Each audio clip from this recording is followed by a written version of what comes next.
Marhamat.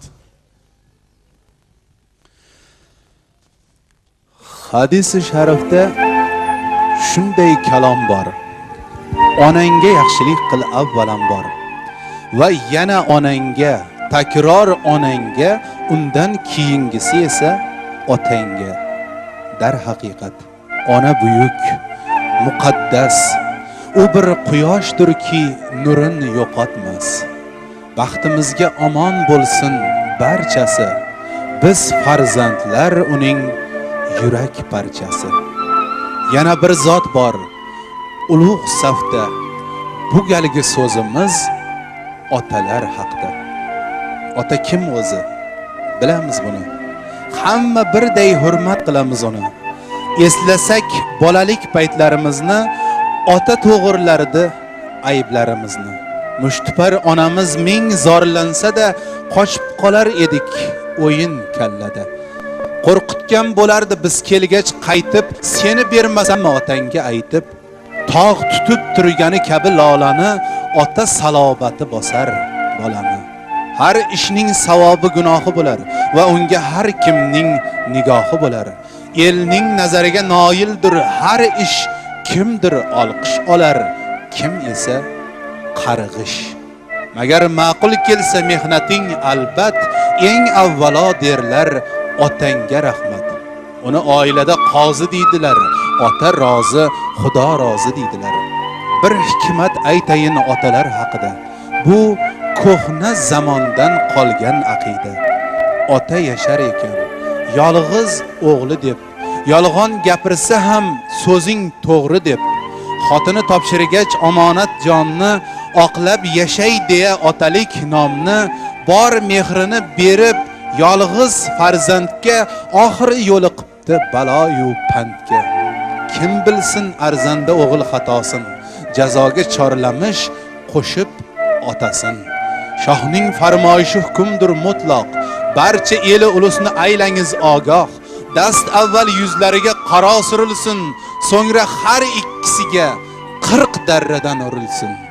Shunda ko'rsangiz ota holini, yutib ichiga o'kinch zorini, u jazo sahnida 40-darra chidab turdi, miq etmay zarra.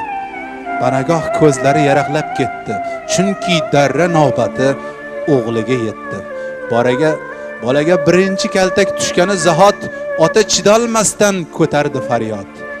So'radilar, "So'yla ey banda, ola qaramovding seni urganda, bolangga birinchi kaltak tushgan payt nega uvvos tortding? Sababini ayt." Ingranib so'zini boshlabdi ota. "Qurbim 1000 darranga yetgaydir hatto, lekin 1000 darrani ham o'zimga uring. Ayamasdan yuzu ko'zimga uring. Ont ichaman, menga shafqat qilmang, lek ko'z o'ngimda bolamni urmang.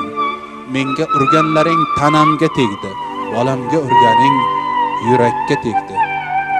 Bu o'tmishning gapi, ro'yodir, chindir. Bu kalomdan hikmat topadi kimdir? Yana kimdir nuqson axtarib yashar. Birovlar o'z aqlidan maqtanib yashar. Kimning tafakkuri bo'lsa ziyoda, ota nomin ulug' etsin dunyoda.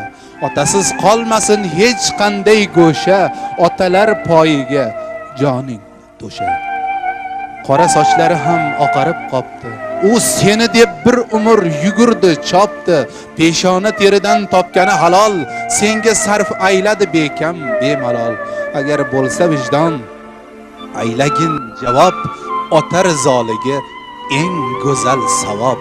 Onajoning esa boshingga ko'tar, bu kunlar g'animat, bu kunlar o'tar. Ayni damda kimdir kimgadir farzand, bu dunyo misoli charxpalak garchand. Kim otasiga qanchalik hurmat ayladi, shuni qaytaradi kichkintoylari.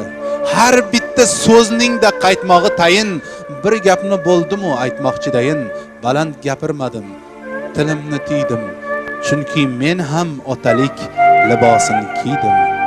Unib o'ssin jajji jonajonlarimiz, bor bo'lishsin otajon u onajonlarimiz.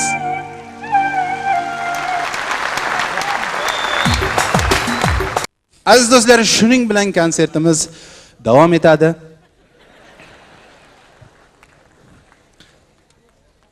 Yusufjon qiziqdan so'rashdi, o'ng tomondan ko'tarsa ko'proq savobi tegadimi tobutni yo chap tomondan ko'tarsa ko'proq savobi tegadimi desa, o'ng tomondan ham chap tomondan ham savobi barobar tegaveradi, ichida bo'lmasang bo'lgani degan ekan. Keyin Yusufjon qiziqdan so'rashibdi. Xotin qizlarga gapirishni yaxshi ko'rasizmi, erkaklarga gapirishni yaxshi ko'rasizmi? Erkaklarga gapirishni вообще yomon ko'raman debdi. Xotin qizlarga gapirishni совсем yomon ko'raman debdi. Nimaga desa, erkaklarga gapirsang, gapirgan gaping bu quloqdan kirib, bunisidan chiqib ketadi. Xotin qizlarga gapirsang, ikkala quloqidan ham kiradi, og'zidan chiqib ketib qoladi deb bilan degan ekan. Bu bilan xotin qizlarda og'zida gap turmaydi degan ma'noda hazil qilgan bo'lishlari mumkin, lekin men ishonaman, bu yerga yig'ilgan xotin qizlarimiz sir saqlashni juda yaxshi bilishadi. Ishonaman, bu yerda bo'lgan gaplarni albatta uzoq-uzoqlarga yetkazishadi. Ko'pincha qizlar so'rab qoladi, Zokir aka deydi, qanaqa yigitga turmushga chiqsa yaxshi deb mendan so'raydi. Burni kattasiga deyman mana. Men qaydan bilaman? Ko'nglingga yoqqaniga tegavermaysanmi? Ko'nglimga bir bo'yi pastroq yigit yoqib qoldi, tegaymi deydi. Tek faqat sevgi buziladi dedim. Nimaga deydi? Endi bobbi va rajji bo'lmaysan, to'nka va hajja bo'lasan dedim. Nima hazil qildim? Hamma ko'ngliga yoqqani bilan turmush qilaveradi, buni aybi yo'q. Tegibdi, bir kun ko'chada ko'rib qoldim. Qalay bo'lar ekan bo'yi past kuyovlar? Qanday bo'lar ekan desam, bo'lmas ekan deydi. Nimaga desam, har kun yo'qolib qolaveradi deydi. Bechora bir kun erini yo'qotib qo'yib, ertalabdan kechgacha yig'lab oqtaribdi. Ayb o'zida ekan kinday. Ertalab joy yig'aman deb erini ham qo'shib taxmonga taxlab o'rgan ekan. Shundan keyin bo'y o'zin yigitlarni reklama qilib yuribman, buning sababi bor. O'sha Toshkentda o'sha teatralniy institutda o'qib yurgan paytimizda yonimda bir bo'y uzun o'rtog'im bo'lardi. Ikkalamiz zooparkda aylanib yursak, sher qafasdan chiqib ketib qoldi. Endi atrofda odam bolasi qolmadi. Men ham qolmasdim rostini aytganda, oyog'im ishlamay qoldi. Bu yigitni nimaga maqtayapman? Bu o'zini yo'qotmadi. Hali sherga qarab, sher og'zini ochib sakrovdi, qo'lini sherning og'ziga to'g'rilab shuni tiqvardi. Jonivor buni yeyman deb bu yoqqa qarab hamla qilyapti. Bu naborot qo'lini nariyoqqa ko'taryapti. U bu yoqqa, bu nariyoqqa, u bu yoqqa, u nariyoqqa. Qo'lim uzun emasmi? Sherning orqa tomonidan chiqdi. Sherni dumidan shunday ushladi. Siltab turib, bir tortuvda sher teskari o'tib qoldi.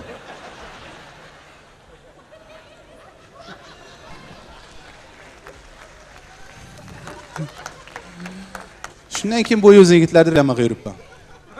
O'zi qiziq voqealar, kulgili voqealar mas odam bor joyda bo'lar ekan. 3 ta ulpat rosa tortishibdi, bunisidan aralashtirib rosa tortishibdi. Ketishdan oldin bittasi oyog'ini tirab turib olibdi. Men uyga bormayman. Nimaga desa, bitta narsa ko'zimga ikkitadan ko'rinyapti. Uyga borsam ham xotin ikkita ko'rinadi, bittasini ursam bittasi xafa bo'ladi debdi. Desam, bunisi mehribonchilik qilib nima dermish? Ha, yuraver, bittasini men uraman dermish. Shu paytdan foydalanib, uchinchisi cho'ntagidan shunday 10 so'mlikda chiqarib, "Ma, 20 so'm qarzingni olib qo'y" debdi. Bu ham pulga qarab, chayqalib turib, "Aldayapsan. 20 so'm berganingda 40 so'm bo'lib ko'rinardi" dermish. Mas bo'lgandan keyin shunaqa shustri mas bo'lsin ekanda. Bitta chiroyli o'yin qilamiz, keyin tarqashamiz uyga. Diskotekaga ketdik. Rosa izlab bir joyga borishsa, chiroyli svita muzika bo'yotgan ekan. Keltirib svita muzikani tagiga rosa o'yinga tushibdi. 1 soat o'ynagandan keyin bittasi "To'xtanglar" deb qopti. Ha desa, svita for ekan-ku bu debdi. Bu atrofdagilar sezdi, bizlarni aralashtirib olganimizni sezdi shu. Taksi uchun gapirmaylar, taksi ham sezmasin. O'tirib olishdi taksining ichiga, taksisi qayga olib boraydi desam jim o'tirishganimiz. Bittasi shunday qilibdi. Taksisi bunday qarab turib, "Yigitlar, rosa aralashtirib olibsizlar va?" Hayron qolib, "Aka, qaydan bildingiz aralashtirib olganimizni?" desa, "Nimaga bilmayman, 3 kishi bo'lib yonimda o'tirib olgansizlar" dermish.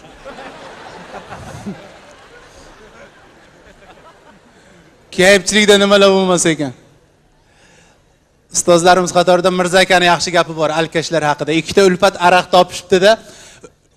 Zaksga topolmasdan, "Yur bizga borib ichamiz. Sekin qarachi, spalnda xotin uxlab qolgan bo'lsa kerak, biz kuxnyaga o'tib ketamiz." Jo'rasi ham shunday keltirib,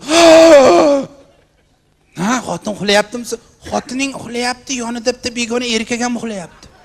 Sen uyg'otib yuborma, aroqqa sherik bo'ladi, keyin o'zimiz ichamiz.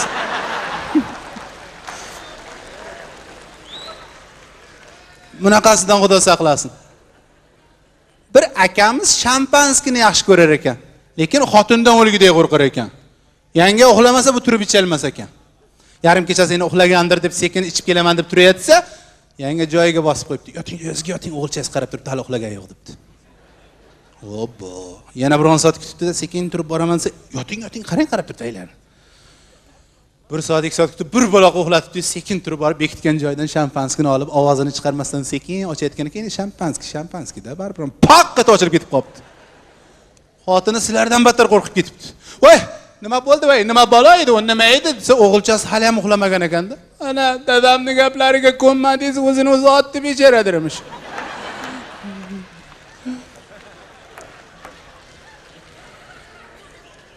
Kayfchilikda nimalar bo'lmasa ekan. Bitta shaharlik bola qishloqda bolalarga maqtanib qopti. Kayfi bor ekan ozgina. Eshakka sizlardan zo'r minaman debdi. Bizlar eshakda usta katta bo'lgan bo'lsak, qanday bizlar? Ozgina bor ekan. Olib kel eshagingni debdi. Eng tepangichini olib kelishibdi. Ayli, hop deb bir sakragan ekan, eshak hurkib ketib, eshakka teskari o'tirib qopti. Bolalar rosa kulib, minishni bilmas ekansan-ku, desa, minishni bilaman, eshang turishni bilmas ekandirmish. Lekin men eshakka teskarisiga ham haydaveraman debdi. Degan ekan, eshak chippir, eshakdek beparasot hayvon yo'q. Jarga tushib ketsa o'lishini bilmaydi bu jonivor. Jarga qarab olib ketayotganim ishda. Chippir. Yana bu ham deyishga debdi-yu, eshakni to'xtatish uchun ish deyish kerakligi esida yo'q emish. Qarasa jarga qarab ketyapti. Bo'ldi endi, ximas endi. Bo'ldi. Ximas endi. Yarim metr qolganda esa tushib ketib, eshak ham to'xtabdi. Sovuq ter chiqib ketib, Xudo, o'zingga shukr. Yana bir marta desam bormisa eshak yurib ketib qolibdi-da. Bir otaxonni zaporojlari buzilib qolib, yo'li chetida turgan ekanlar. BMW mingan bir ikkita yigitlar kelishdi, yaxshi yigitlar ekan, to'xtab, otaxon, mashinangizni tuzatalmaymiz, ustaxonaga ulab tortib sudrab ketamiz. Xursand bo'lib, rahmat bolalarim, faqat sekinroq yurasizlarda, men qari odam boshqarolmay qolishim mumkin. Endi otaxon biz tez yurib o'rganib qolganmiz. Agar xayol bilan tezlashib ketib qolsak, Zaporojda farasini o'chirib yoqing. Margat qilsangiz biz tushunamiz, sekinlashamiz. Rahmat bolalarim, qani ketdik. Yaxshigina ketishayotgan ekan. Bular yonidan bir Nexia 170 tezlik bilan o'tib ketib qopti-da. BMW meni yurganlardan birdan miyasiga urmaydimi? Ne joningni, bidi. Shunday miyasiga yomon ta'sir qilibdiki, orqaga otaxonning mashinasini ulagani ham esidan chiqib ketibdi. Bu ham 170 bosibdi orqadan aka. Postgaydan mashina birin-ketin 170 bilan o'tib ketishibdi.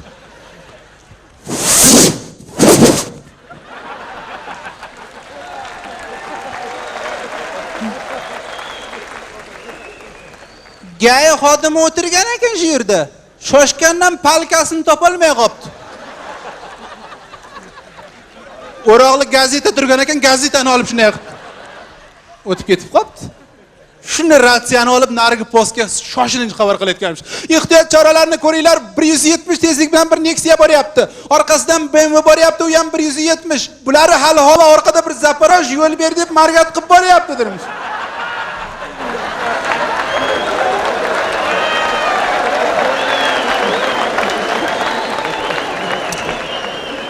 Salomat bo'linglar, rahmat.